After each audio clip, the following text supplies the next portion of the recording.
Should I get started now? Okay. Hello, everyone. I'm Leo Shen, uh, a senior manager in R&D division in Moldex3D.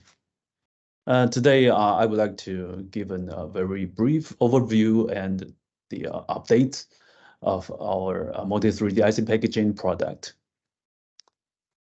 I think it is well known the IC packaging is a huge and growing market in this world.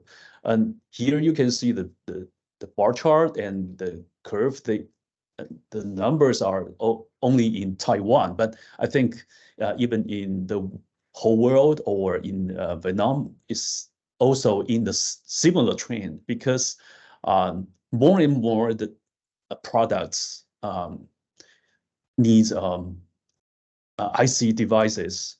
Therefore, the trend will be growing and growing.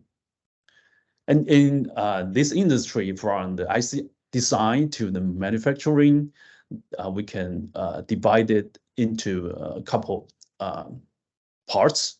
First is system, then the logical and physical, then fabrication, assembly, and test.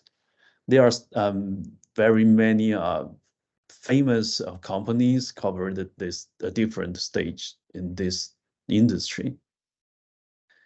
And from the IC design to the manufacturing, there are many useful software to help engineers to complete their job better.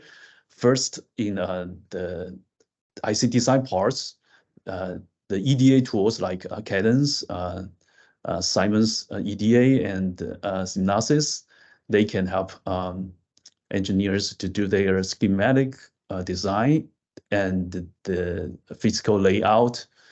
And ANSYS can help doing the integrity testing. And Moldex3D focused on the IC packaging parts, and we can give most completed solution in this topic. What we can do in this field, using Moldex3D, we can predict the void during the molding process, and we can estimate those defects like bubbles, air traps, wire sweeping, crossing, debonding, and die shift and delamination.